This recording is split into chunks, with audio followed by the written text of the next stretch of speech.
Welcome students. Previous lectures के अंदर हम लोगों ने जेड इफेक्टिव के बारे में बात कर ली थी।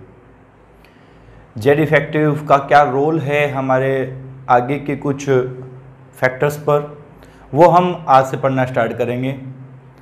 आज एक बहुत ही इम्पोर्टेंट टॉपिक एटॉमिक रेडियस हम स्टडी करने वाले हैं।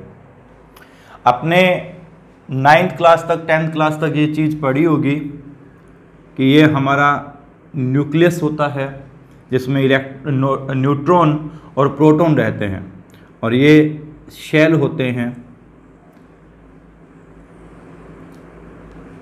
अगर हम लोग ये बोलें कि आउटर मोस्ट शेल की न्यूक्लियस से डिस्टेंस उसकी रेडियस है, उस एटम की एटॉमिक रेडियस है। अगर हम लोग बोलते हैं कि distance between outer most electron and nucleus is called atomic radius, तो ये 9th क्लास तक या 10th क्लास तक सही हो सकता था। लेकिन अगर आप अकॉर्डिंग टू 11th क्लास बात कर रहे हैं तो ये चीज़ सही नहीं है। बिकॉज हम 11th क्लास में पढ़ते हैं बच्चों कि हमारा जो इलेक्ट्रॉन है वो वेव नेचर का होता है, वो ड्यूल बिहेवियर शो करता है, वो पार्टिकल नेचर भी होता है और वो वेव नेचर का भी होता है। तो इलेक्ट्रॉन अगर वेव है तो वो वेव की तरह मोशन करेगा ना, इस हिसाब से। अगर वो इस तरीके से अगर वो मोशन कर रहा है तो आप बता ही नहीं सकते कि वो इलेक्ट्रॉन यहां है या फिर यहां है। मतलब आपकी एटॉमिक रेडिएशन में वेरिएशन आ जाएगा, आपकी एटॉमिक रेडियस के अंदर वेरिएशन हो जाएगा। तो हम ये नहीं कह सकते कि इंडिविजुअल गैसेज एटम का हम एटॉमिक रेडियस फाइंड नहीं कर सकते, आइसोलेटेड गैसेज एटम का हम एटॉमिक रेडियस फाइंड नहीं कर सकते। तो फिर हम लोग क्या करते हैं, हम लोग बॉन्डेड एटम्स का एटॉमिक रेडियस फाइंड करते हैं। बॉन्डेड एटम्स का इंटरन्यूक्लियर हम ये बोल देते हैं half of inter nuclear distance. ध्यान रखना, इंडिया नहीं है, इंटर न्यूक्लियर डिस्टेंस है। Half of inter nuclear distance of single bonded two atoms.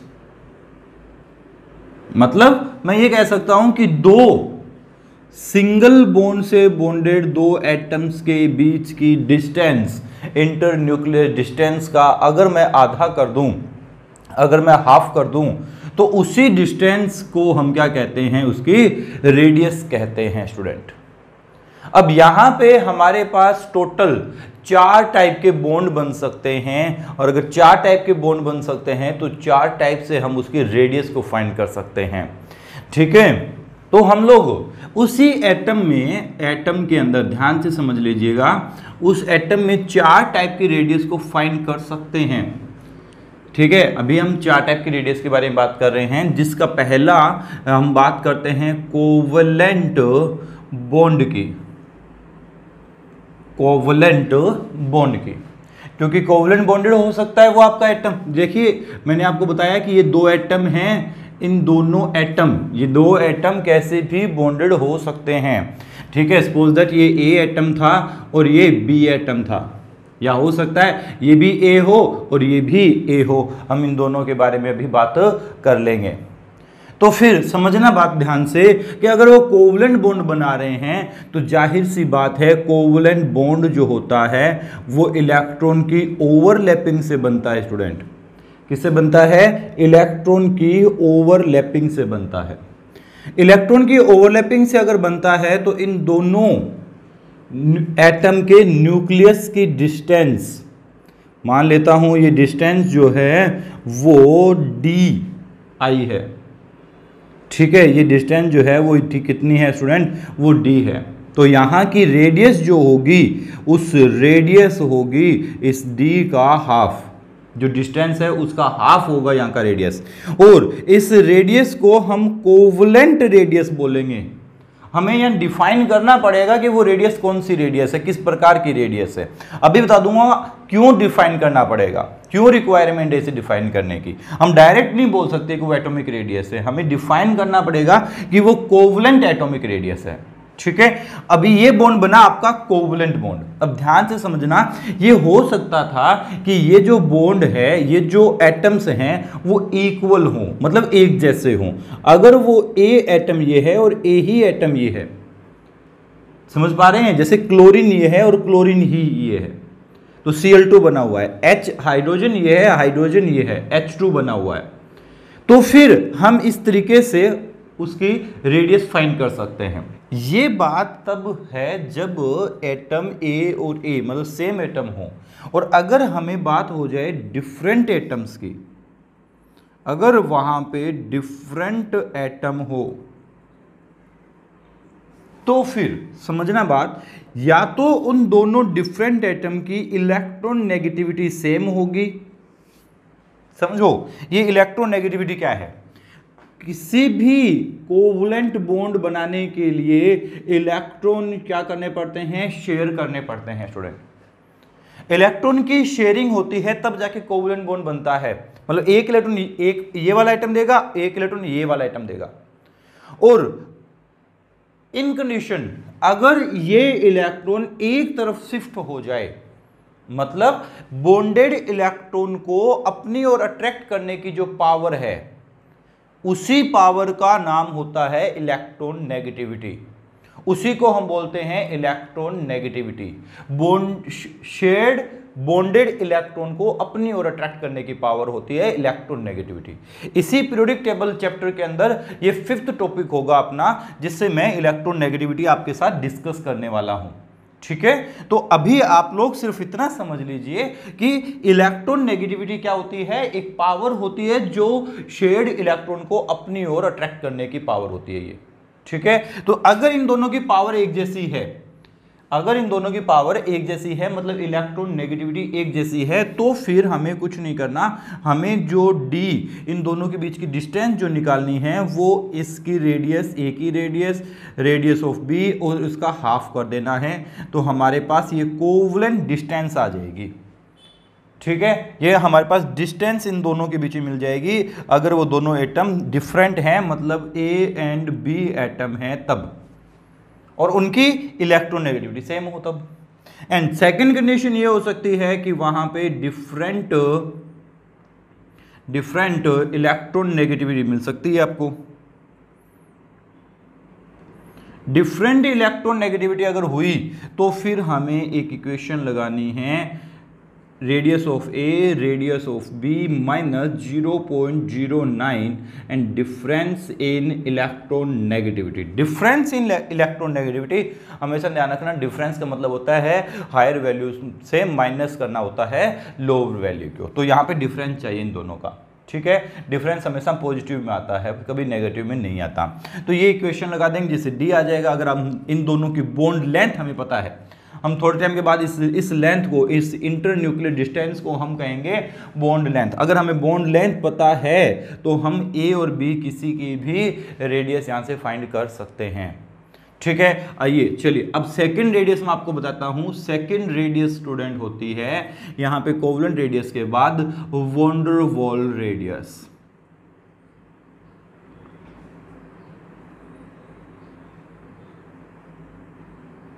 Von der Waal radius या वॉन डेर वाल बॉन्ड बोल सकते हैं इसे। वॉन डेर वाल बॉन्ड वो बॉन्ड होते हैं जो विदाउट बॉन्डेड, जब भी कोई एटम अट्रैक्ट होते हैं दूसरे के पास में तो उसे बोलते हैं वॉन डेर वाल बॉन्ड। तो समझना, ये कोई बॉन्ड नहीं होता है, ये सिर्फ एक अट्रैक्शन होता है। और विदाउट बॉन्डेड जब एटम पास में होते हैं, विदाउट बॉन्डेड, विदाउट बॉन्डेड समझना कैसे, कि जैसे आपके पास एक Cl2 मॉलिक्यूल है, एक Cl2 मॉलिक्यूल है, तो Cl2 कैसे बना होगा, क्लोरीन और क्लोरीन। ठीक है, ये भी एक क्लोरीन एटम है और ये भी एक क्लोरीन एटम है। और ऐसे ही ये तो हो गया एक molecule Cl2 without bonded molecule में हम फाइंड करते हैं, विदाउट बॉन्डेड मॉलिक्यूल में हम फाइंड करते हैं वॉन डेर वाल रेडियस। तो ये मॉलिक्यूल हो गया, एंड इसी तरीके से दूसरा Cl2 का मॉलिक्यूल हो गया। Cl2 का मॉलिक्यूल आपस में शेयरिंग करके बना हुआ था। तो इन दोनों, इस पॉइंट से इस पॉइंट के बीच की जो डिस्टेंस है, उसी डिस्टेंस को अगर हम आधा कर देंगे तो हमारे पास को वॉन डेर वाल रेडियस आ जाएगी। वॉन डेर वाल रेडियस आ जाएगी किसकी? इस क्लोरीन मॉलिक्यूल की। तो ये हम मॉलिक्यूल्स में फाइंड करते हैं स्टूडेंट, ठीक है। और ये जनरली नॉन मेटल एंड ये हमारे इनर्ट गैसेस के अंदर होता है। दो मॉलिक्यूल, जैसे सपोज दैट हीलियम ही है, हीलियम का एक मॉलिक्यूल और हीलियम का दूसरा ये मॉलिक्यूल, इन दोनों बॉन्ड, इनके बीच में कोई बॉन्ड नहीं होता है, सिर्फ एक अट्रैक्शन होता है। उसी अट्रैक्शन को हम कहते हैं वॉन डेर वाल अट्रैक्शन। और अगर हमें हीलियम की रेडियस निकालनी है तो हीलियम की रेडियस इन दोनों मॉलिक्यूल के बीच की जो डिस्टेंस है हम उसका आधा कर देंगे तो हमारे पास क्या आ जाएगी? हमारे पास वॉन डेर वाल रेडियस आ जाएगी। इसी वजह से मुझे इसे बोलना पड़ेगा कि वॉन डेर वाल रेडियस है। आप मुझे एक बार थोड़ा सा सोच समझकर आप अपने आंसर बताइएगा कि covalent radius and van der Waal radius में से बड़ी रेडियस कौन सी है? आपको आंसर बिल्कुल स्पष्ट दिख रहा होगा, क्योंकि यहां इन दोनों के बीच में एक स्पेस भी है और यहां ऐसा कोई सा स्पेस नहीं है। तो मैं ये कह सकता हूं, बिल्कुल ये मैं कह सकता हूं कि कोवलेंट रेडियस जो होती है वो वॉन डेर वाल रेडियस से छोटी होती है student. Van der Waal radius बड़ी होती है, ठीक है। तो ये हमारे पास बन गया, ये हमारे पास वॉन डेर वाल रेडियस होती है जो जनरली इनर्ट गैसेस के अंदर फाइंड की जाती है, या तो नॉन मेटल्स में या फिर इनर्ट गैसेस में इसे हम फाइंड करते हैं। और कोवलेंट रेडियस जो है वो मेटल्स में भी निकाली जा सकती है और वो नॉन मेटल्स में भी फाइंड की जा सकती है, दोनों में फाइंड की जाती है। कोवलेंट रेडियस जो है वो मेटल एंड नॉन मेटल दोनों में फाइंड की जाती है, जबकि वॉन डेर वाल रेडियस जो है वो non metal and inert gases के अंदर फाइंड की जाती है, ठीक है। चलिए अब हम पढ़ लेते हैं इसके बाद मेटेलिक रेडियस को। नेक्स्ट रेडियस जो होती है, दो टाइप की रेडियस मैंने आपको बोली थी। पहली रेडियस होती है मेटेलिक रेडियस, मेटेलिक बॉन्ड जब बनता है तो मेटेलिक रेडियस फाइंड की जाती है। और दूसरी है आयोनिक रेडियस।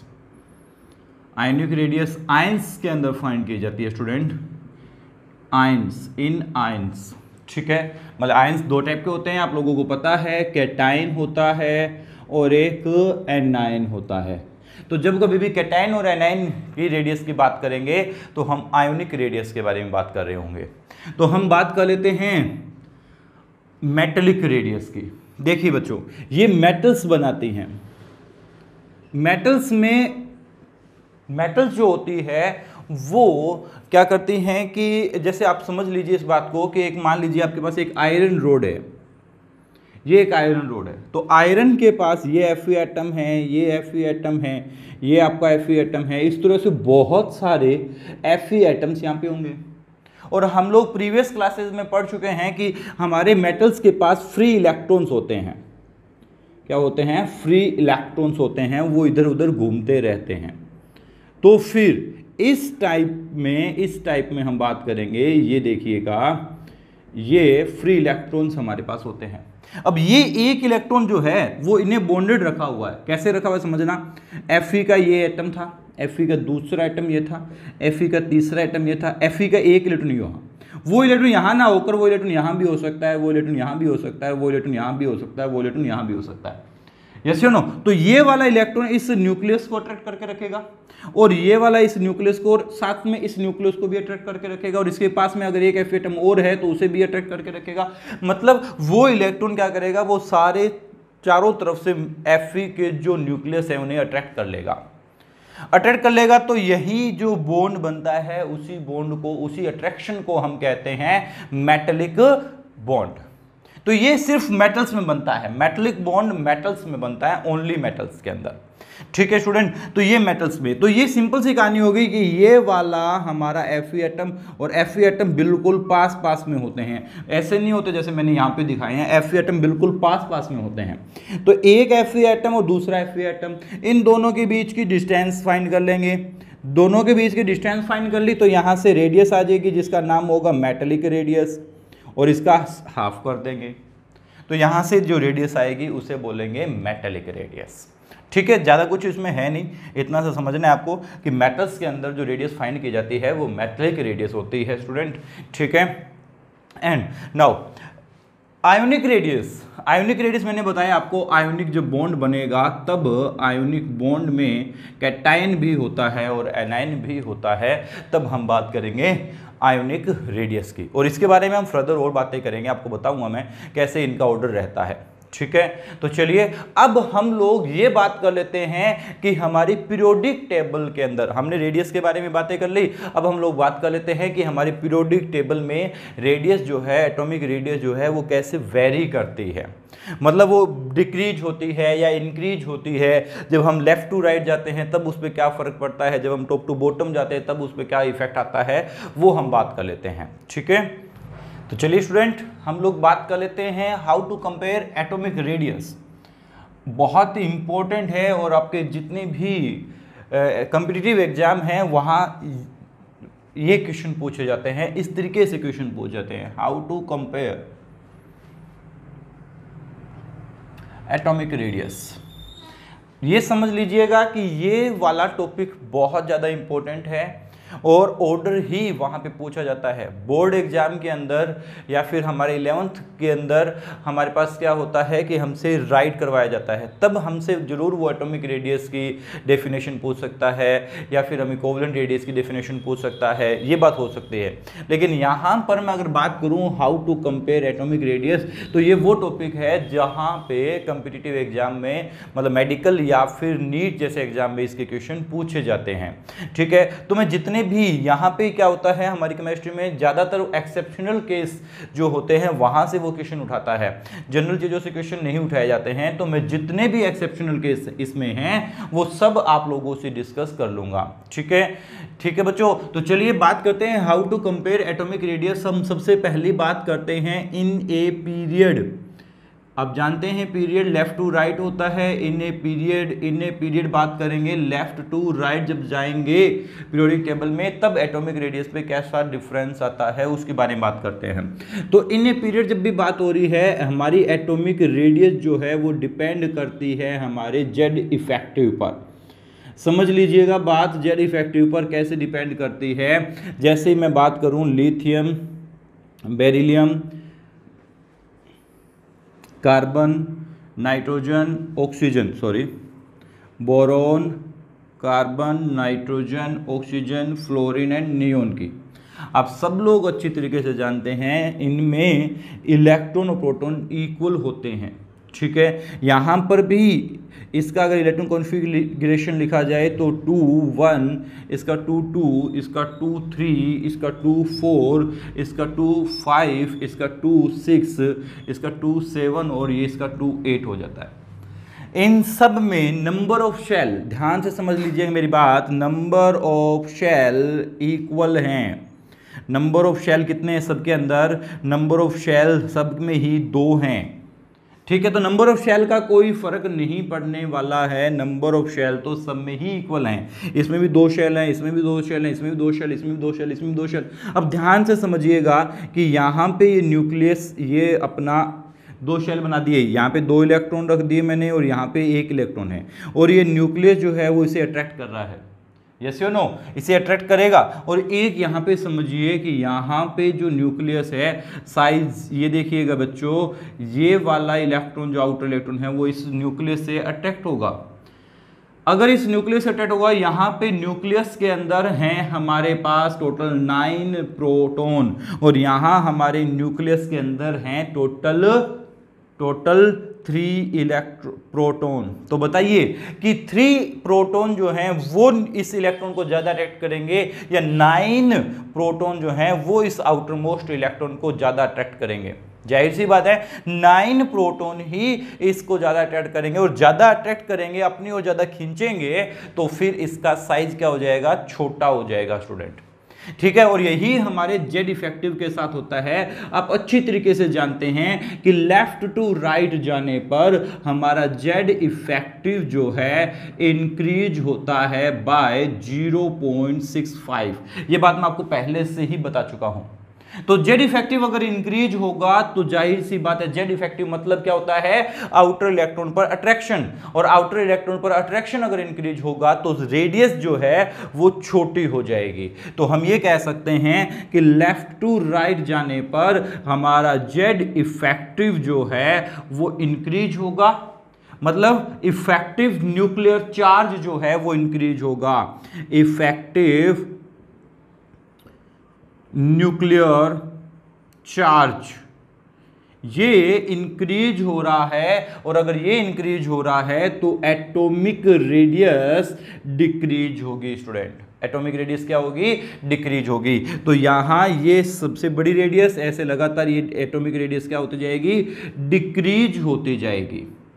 बस ध्यान रखना यहां पर कि यहां पर मेरा जो नियोन है, मतलब मेरी जो इनर्ट गैस है, वहां जाकर ये एटॉमिक रेडियस जो है वो इंक्रीज हो जाती है। क्या हो जाती है, इंक्रीज। वाई? तो यहां पर आप लोगों को पता है कि हम नियोन में only on van der Waals radius ही तो फाइंड कर सकते हैं, और अगर van der Waals radius find कर सकते हैं तो हम कह सकते हैं कि वहां की रेडियस क्या होगी, बड़ी होगी। आप लोग पहले से जानते हैं कि सबसे बड़ी सबसे छोटी रेडियस होती है वो कोवलेंट रेडियस होती है, फिर नाम आता है मेटेलिक रेडियस का, और देन नाम आता है हमारी वॉन डेर वाल्स रेडियस का। कोवलेंट रेडियस जो है वो सबसे छोटी होती है, वो मेटेलिक रेडियस जो होती है उससे बड़ी होती है, और वॉन डेर वाल्स रेडियस जो है वो सबसे बड़ी होती है। एक बात और ध्यान रखना कि लमसम ये कोवलेंट रेडियस जो है वो वॉन डेर वाल्स रेडियस से आधी होती है, या हम कह सकते हैं कोवलेंट रेडियस से वॉन डेर वाल्स रेडियस जो है वो दोगुनी होती है। ठीक है, लमसम दोगुनी होती है। तो हम ये कह सकते हैं यहां पे तो हम कोवलेंट रेडियस फाइंड कर रहे थे, जबकि यहां हम कौन सी रेडियस फाइंड करते हैं, हमेशा केवल और केवल van der Waals radius find करते हैं। इसी वजह से हम कह सकते हैं कि इन ए पीरियड लार्जेस्ट साइज जो होता है वो हमारी इनर्ट गैसेस का होता है। इन ए पीरियड, एक पीरियड में लार्जेस्ट साइज इनर्ट गैसेस का होता है, और स्मॉलेस्ट साइज जो होता है वो हैलोजन का होता है। ठीक है, तो हम कह सकते हैं इन ए पीरियड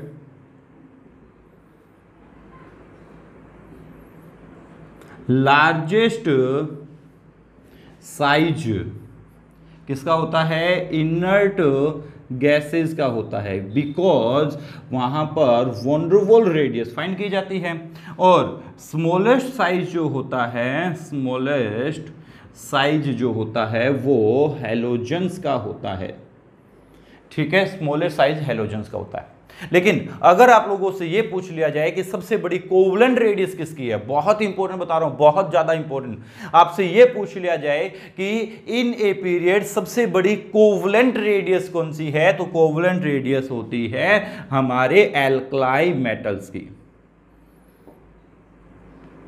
ध्यान रखना, कोवलेंट रेडियस, यहां भी कोवलेंट रेडियस फाइंड करते हैं और यहां भी कोवलेंट रेडियस फाइंड करते हैं, तो यहां पे सबसे बड़ी कोवलेंट रेडियस होती है।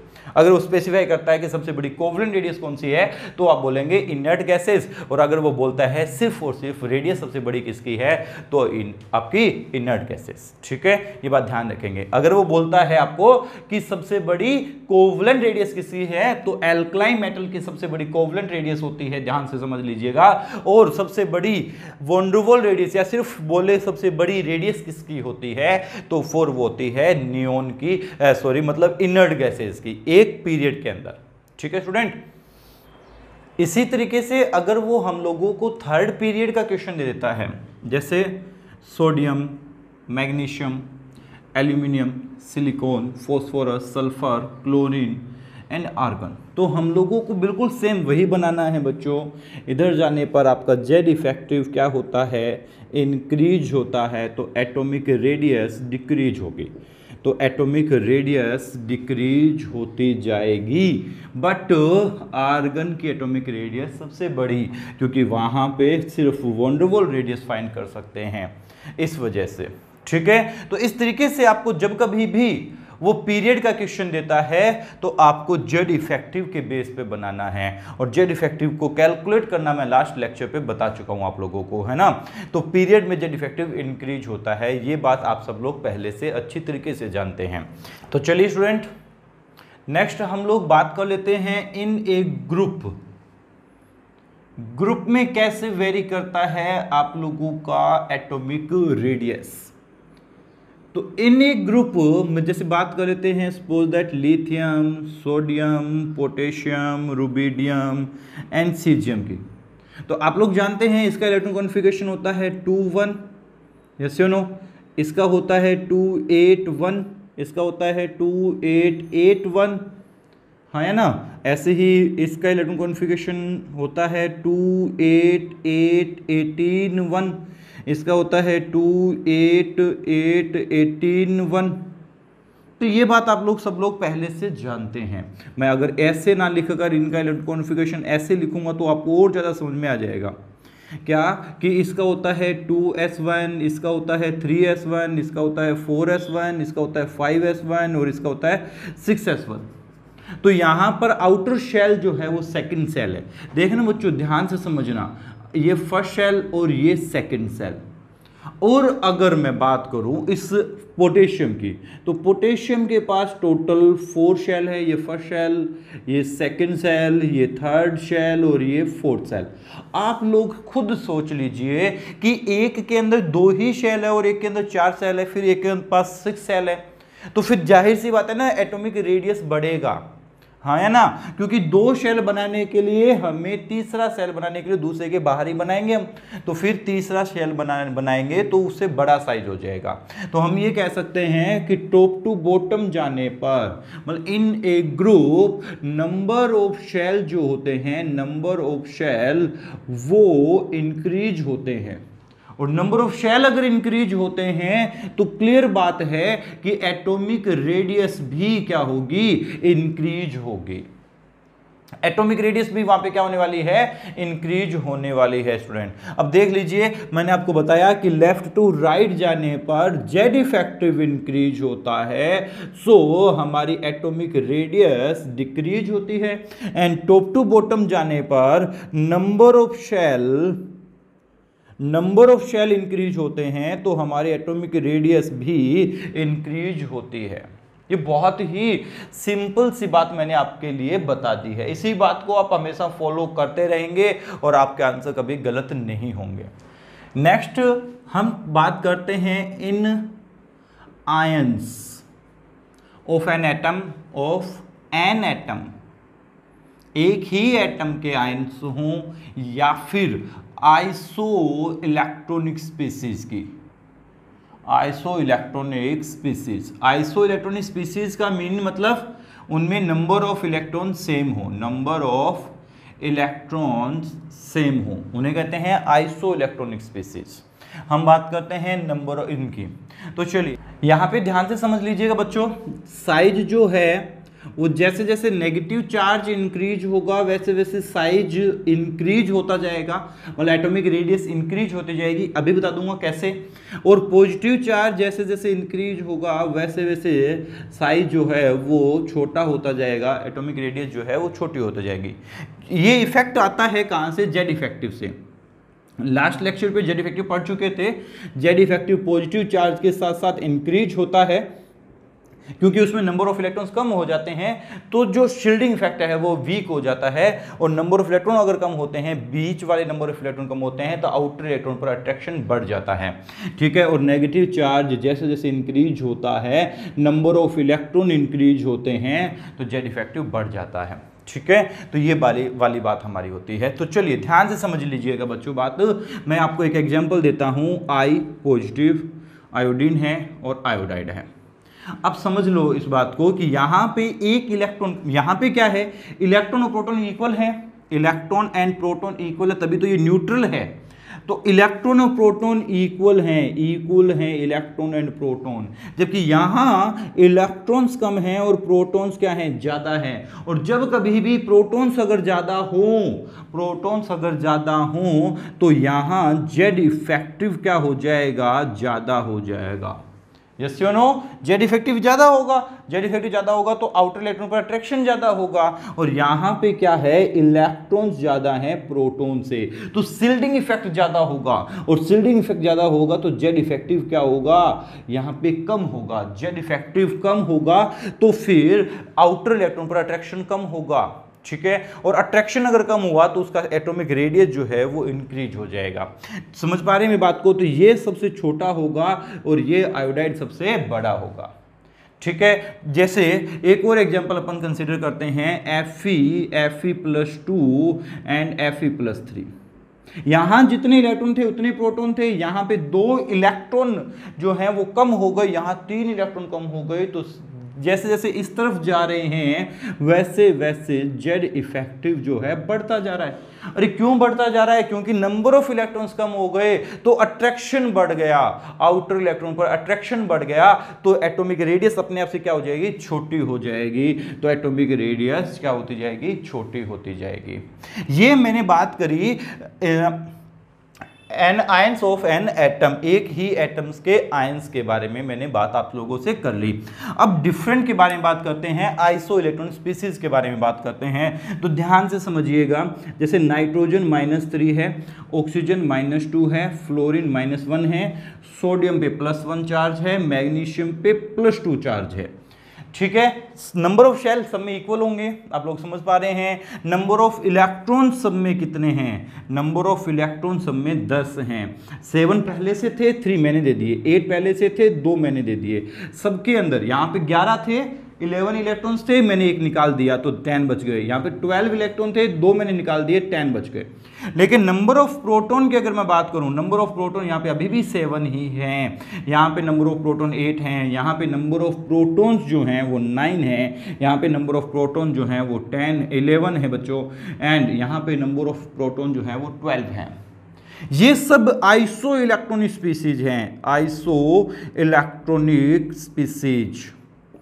आइसो इलेक्ट्रॉनिक है, नंबर ऑफ इलेक्ट्रॉन सब में सेम है, आप समझ पा रहे होंगे, नंबर ऑफ इलेक्ट्रॉन सेम है। इस तरफ जाने पर नंबर ऑफ प्रोटॉन अगर इंक्रीज हो रहा है तो फिर आउटर इलेक्ट्रॉन पर अट्रैक्शन इंक्रीज हो रहा है, मतलब इफेक्टिव न्यूक्लियर चार्ज जो है वो इंक्रीज हो रहा है, तो रेडियस मतलब साइज जो है वो डिक्रीज होगा। तो साइज जो है वो डिक्रीज हो रहा है इस ऑर्डर के अंदर, ठीक है स्टूडेंट। तो ये हमारे पास कुछ जनरल केस हो गए, इन ग्रुप हमने पढ़ लिया, इन पीरियड हमने पढ़ लिया, और आइसो इलेक्ट्रॉन स्पीसीज हमने पढ़ लिया।